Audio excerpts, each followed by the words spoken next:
Hello, my name is Sydney Alder, and I will be doing an oral report over Elia Kazan. At least that's what they would call him in Hollywood. But he was actually born Elia Kazan. But before we get into the life and history within the film entertainment industry, I'd like to share about how I decided to want to really speak on him.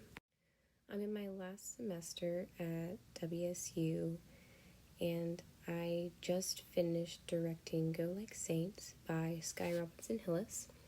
She was the winner of the Bela Caravalvi National Script Writing Competition, and in the play, it heavily deals with the Hollywood blacklist of the 50s, and Elia Kazan is mentioned quite a bit in the script, and it makes sense to what happens in the story, especially with his involvement in the blacklist, so we will cover that. But that was kind of the reason why I wanted to speak on him, because after I started doing the research throughout the play and just more individualized research on him and interviews that he had done, I really thought that why not speak on this man, because I think he was misunderstood in a lot of ways. So who is Elia Kazan? Well, he's an actor, director, producer, screenwriter. He's probably one of the most influential directors within Hollywood and the entertainment industry. But before all of that happened, he was actually born in Constantinople, which now that is Istanbul, to Greek parents, and they actually came to the United States in 1913. And from an early age, Kazan had always identified as an American and has always been very proud and patriotic in being an American and all the opportunities that America has allowed him and his family to do since moving. After focusing on acting for quite a few years, he had later joined the group theater and was actually a co-founder for the Actors Studio, which founded in 1947, which is so cool and crazy to believe. It was under the direction of Lee Strasberg, which focuses mainly on method acting. And I would just really look over the different techniques within the acting community and just make sure that you line them up properly, because there are sometimes the names get confusing, but they are very specific for their leader and undertaker of the practice. And because of this acting background that he was able to accumulate and even form within a organization, he was well praised for being a director because of how he worked with the actors. I guess most people would consider him an actor's director in the way of being able to switch your speak whenever you're talking to an actor and whether you're playing a director. But he was very much against casting calls or film tests. I mean, he thought they were non-real, and they weren't a good way of finding the right actors for the right roles. So instead of doing all of that, or even before he even considered doing a film test, he would introduce himself to those who were auditioning, the actors and things like that, and just ask them questions and get to know them and really show that Kazan's a person too. And if he was able to get on this personal level with you, then it would almost make his job easier, because he'd be able to learn how to talk to you, how to bring out certain things, or just maybe even question your approach to the character, to the scene.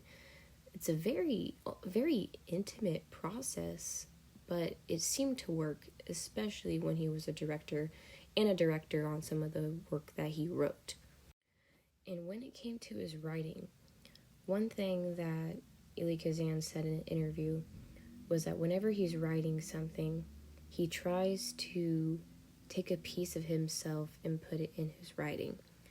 Now, I'm not saying that he took a big chunk and made it the whole piece, but I think that he was able to associate himself within his works while still being able to capture a wide audience, because people were quite enamored with either his style of work or even just what he wrote about, which for the companies that he was working with, whether that be 20th Century Fox or Metro-Goldwyn-Mayer, sometimes his works would be red flagged, which sadly made people believe that he was soft on communism, so to speak, in that he might have been a communist himself. And with the time period, with the 50s and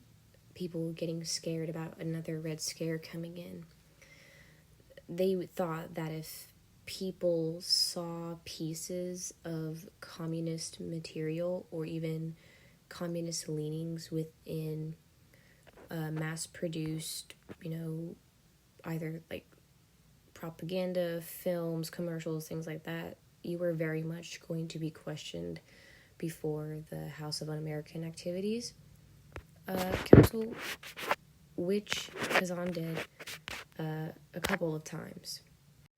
This was a very, very monumental moment within the entertainment industry, but also with Kazan's career himself, because he did end up naming names and, causing other people to lose their career because of whatever the government was trying to do, which HUAC really wasn't an appropriate organization to begin with, because it started within the government and then used its power to pressure people in a way that didn't make sense and was practically unnecessary. So I feel like Kazan, he was misunderstood in his position, even though he did name names and ruin other people's careers. He thought, he felt like he was doing what he needed to do. He thought he was doing the right thing, and he was very much okay with going out with a big bang as long as he thought he was doing what was good. And the material that he wrote maybe had some type of leaning to it, but it was because he wanted people to see that perspective and understand, where other people are coming from. And he did identify as a communist at one time, but then he had disbanded later. But still, the premise of it all, of just being, he thought he was doing what was right, and he got pointed at for no reason, point blank. And that's mainly my opinion, but based on the research that I've done with watching him speak on his subjects, it just seemed like he was just trying to be genuine the whole time, because he was thankful for the experiences that he had. And with the power that you have as an American, why not share your voice? Why not share what you want to create? And that's all I really have on Elia Kazan.